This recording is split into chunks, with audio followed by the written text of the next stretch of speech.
মানে বড়শি আড়ার পর একটা মাছ পড়েছে, তা আবার কই মাছ। গানটা দেখেছো জলটা কত পরিষ্কার।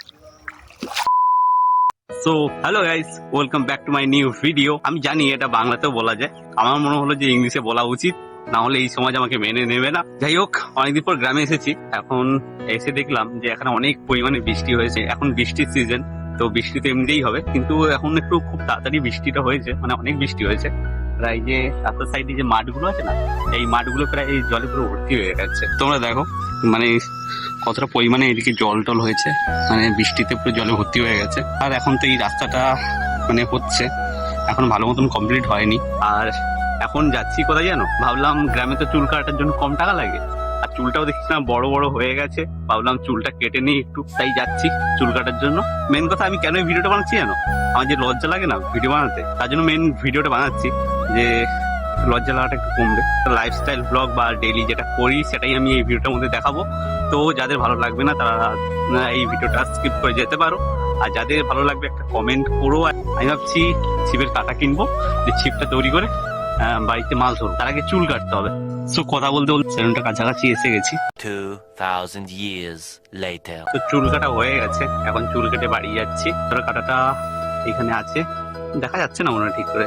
সাবান আর সানলাইট মাছেদের জন্য না, ওটা আমার জন্য, আর লেবুটাও আমার জন্য। মাছের কাঁটাটা মাছেদের জন্য। দেখতে পাচ্ছ মানে চারিদিকে শুধু সবুজ আর সবুজ, আর জল আর জল। ভাই এখন সার একটা গোতাবে নাকি জানি না, ভয় লাগছে যদি গোতায় না, কোথায় নি ভাগ্য ভালো। শাউট আউট দিয়ে দিলাম, ইনস্টাগ্রামে ফলোয়ার বেড়ে যাবে। ना काम धंधा ढूंढो कोई, ठीक है। ये क्या है? তো বাড়িতে এসে গেছি, কিন্তু এখন বাড়িতে এসে দেখলাম খাওয়ার জল নেই বাড়িতে। এখন জল আনতে হবে এই কলসিটা করে। গরম লাগছে, আবার খিদে পেয়েছে, আবার রান্না করতে হবে, আবার চান করতে হবে। 2000 years later. স্নান করা হয়ে গেছে, খাওয়া হয়ে গেছে, সব কাজ হয়ে গেছে। এখন বিকেলের টাইম। এখন আমি কি ভাবছি জানো, এখন যে এই মাছের কাঁটাগুলো এনেছিলাম না, ওই মাছের কাঁটাগুলো দিয়ে, মাছের কাঁটা না, মাছ ধরার কাঁটা, এখন ছিপ বানাবো। ছিপ বানানোর জন্য এখন কি এনেছি জানো, প্রথমত কিছু জিনিস লাগবে আমাদের, তার জন্য সেই জিনিসগুলো আগে অ্যারেঞ্জ করতে হবে আমাদেরকে। এখন জঙ্গলের মধ্যে এসে গেছি, জঙ্গল না গাছের মাঝখানে। এখন একটা কাঠাই নিয়েছি, কাঠাই দিয়ে কি কাটবে জানো, এখানে একটা খেজুর গাছ আছে, খেজুর গাছের মধ্যে যেই পাতাগুলো লম্বা লম্বা, খেজুর গাছের লাঠি ধরে নিচ্ছি আমি, ঠিক আছে। এখন সেগুলো একটা কাটতে হবে আমাদেরকে লম্বা দেখে। ঘাস পাতা পাতা এসে জড়ে আছে, আমাদের লাগবে এইটা, কাটা কাটা আছে লম্বা লম্বা। এটা যে পরিষ্কার করে ভালো করে কেটে নিতে হবে, হাতে টাতে না যেন কাটা লেগে যায়, সেটা একটু খেয়াল রাখতে হবে। এইসব সব পরিষ্কার করে কাটতে হবে।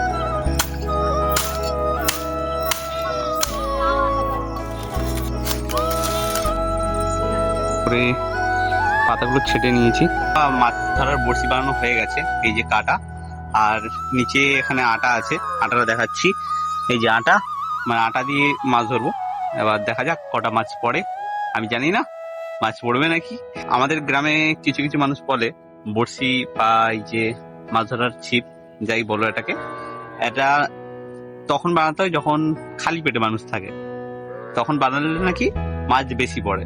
সো আজকে দেখবো, আমার তো অলরেডি খাওয়া হয়ে গেছে, যে খাওয়ার পর যে বড়শিটা বানিয়েছি আমি, মাছ ধরা বড়শিটা, সো এটার মধ্যে মাছ পড়ে নাকি, চলো দেখা যাক।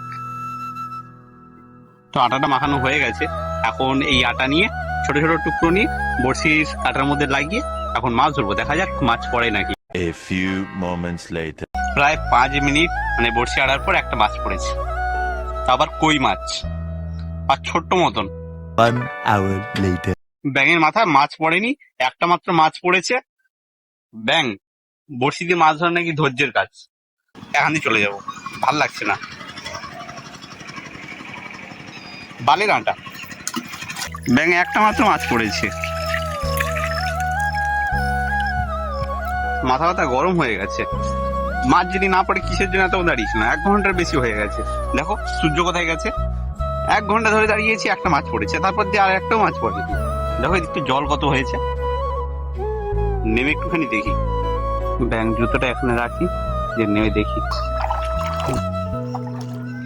সাপ টাপ থাকলে কামড়ে দেবে একবারে। ব্যাং, এই জলের মধ্যে মাছটা কিছু দেখতে পেলাম না। জলটা খুব পরিষ্কার, দেখেছো জলটা কত পরিষ্কার। এদিকটা উঁচু, ঠিক ওদিকটা অনেকটা নিচু টাইপের। একটা জিনিস দেখাচ্ছে, এইখানে একটা কাঁকড়া আছে, এক্ষুনি দেখলাম এইখানটায় ঢুকে গেছে ভিতরে গর্তটার মধ্যে। কাঁকড়া ধরতে নেই, আরেকটু আগে একটা সাপ দেখলাম জলের মধ্যে। আমি বাড়ি যাটা কেমন হচ্ছে। Day 2. গ্রামে এসেছিলাম আর থেকেছি মাত্র মনে হয় 2 দিন। একদিন এসেছি, একদিন থেকেছি, তার পরের দিন কলকাতা চলে যাচ্ছি। কারণ এখানে থাকতে তো ভালো লাগে ভাই, কিন্তু যা যা সমস্যাগুলো আছে, সমস্যাগুলো সমাধান একা একা করা যাবে না। আমারও ইচ্ছা করে সবার সাথে কথা বলি, একটু ঘুরি, কিন্তু টাকা লাগে। কোথাও যাবে টাকা লাগবে, কিছু খাবে টাকা লাগবে। কেউ তোমার সঙ্গে যদি কথা বলে, মানে বন্ধুত্ব বলো, ভালোবাসা, প্রেম, যাই বলো, তোমার কাছে টাকা মেন কথা থাকতেই হবে। টাকা না থাকলে তোমার কাছে বন্ধুত্ব একদিন থাকবে, 2 দিন থাকবে, 1 বছর থাকবে, তারপর আর থাকবে না। ভালোবাসাও সেম, সব ভালোবাসা সেম না, টাকার পিছনে সবাই দৌড়ায়, এটাই বলছি না, কিন্তু বেশিরভাগ এটাই হয়। এসেছিলাম, মেন কথা আমার মনটা একটু খারাপ খারাপ লাগছিল। মানে সবসময় যে খারাপ লাগে, যে একদিন খারাপ লাগে তারপরে দিন ভালো হয়ে যায়, এরকম না, সবসময় খারাপ লাগে। কিন্তু কিছু করার নেই, জীবনটা যেমনই হোক না কেন ভালো করে বাঁচতে হবে। খারাপ লাগুক কি না লাগুক, ভালো লাগুক না লাগুক, কাউকে দেখানো যাবে না, বোঝানো যাবে না। ऐसी ऐसी बोली तेरे नैनों ने बोली, जाने क्यों मैं डोली, ऐसा लगे तेरी होली में।